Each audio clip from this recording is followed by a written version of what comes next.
अन्याय हो रहा है, अन्याय। अब क्या करेंगे? अब आगे क्या करेंगे? हैं? फायर करेंगे, दोबारा करेंगे फायर।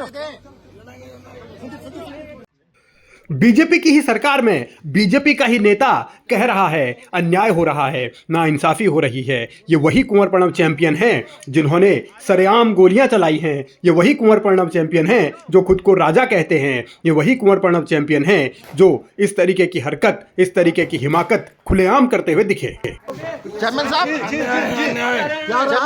जिस आदमी ने हमारे ऊपर गोलियां चलाई, हमारे सामने उसको कुछ नहीं कहा, हमें उसने आगे चैलेंज किया, मेरे स्टाफ को मारा, मेरे महल पे गोली चलाई।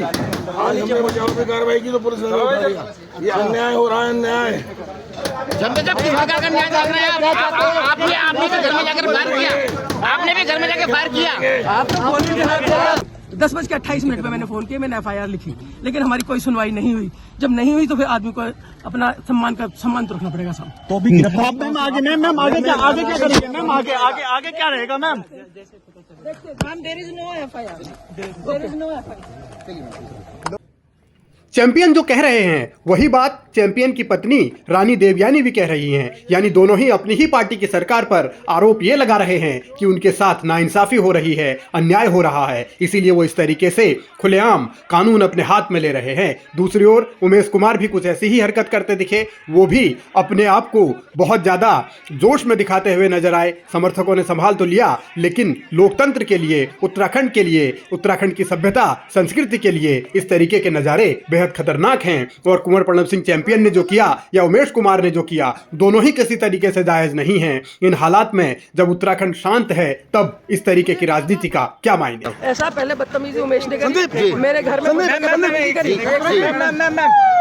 उमेश कुमार मेरे घर में घुसा बिना इजाजत के, कल बहुत बदतमीजी करी उसने। अपने साथ होती तो बुरा लगता है ना, हम लोग सुने और सहे जी। मैम गोली चलाने के आरोप है, गोली लगा मैम गोली लगा, नहीं देखा, मैं वहाँ नहीं थी। मैम गोली चला। सारी दुनिया देख रही है कि कानपुर में क्या हुआ, लेकिन रानी देवयानी ने नहीं देखा। शायद बीजेपी भी देखे को अनदेखा कर रही है, इसीलिए एक्शन के मामले में महेंद्र भट्ट अभी सोच विचार में। कानून अपने हाथ में लेकर और कानून का खिल्ली उड़ाना, ये कम से कम एक जनप्रतिनिधि को शोभा नहीं देता है। और मैंने आज माननीय मुख्यमंत्री से कहा भी है कि प्रदेश की कानून व्यवस्था बनी रहे, इसके लिए सख्त कदम उठाने चाहिए और इस प्रकार का माहौल निर्माण किसी के द्वारा ना हो, इसका प्रयास होना चाहिए। पार्टी की तरफ से कुछ स्टंट रहेगा? देखिए, क्योंकि विषय संज्ञान में आया, निश्चित रूप से हम अपने किसी भी जनप्रतिनिधि वर्तमान और पूर्व किसी को भी कानून अपने हाथ में लेने की अनुमति ना पार्टी देती है और ना भारत का संविधान देता, ना कानून उसको अनुमति देता है।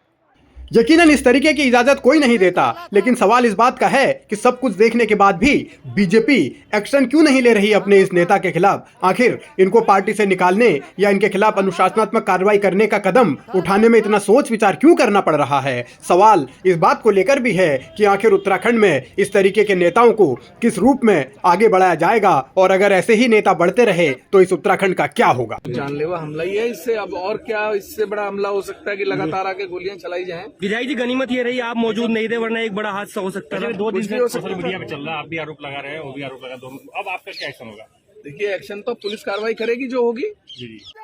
विवाद इन दोनों के बीच 2022 से ही चल रहा है। जब विधानसभा के चुनाव में कानपुर से उमेश कुमार जीत गए थे, तब सोशल मीडिया पर लगातार दोनों एक दूसरे पर छींटाकसी करते रहे, तंज कसते रहे। लेकिन अब नौबत इस तरीके की आ गई है कि जान पर बनाई। सवाल इस बात को लेकर है कि आखिर इस तरीके से ये उत्तराखंड कहाँ जा रहा है, और इस तरीके के नेताओं का उत्तराखंड में होने का फायदा क्या है? ऐसी सियासत का क्या मतलब जो उत्तराखंड को बदनाम करे, देवभूमि पर कलंक लगा।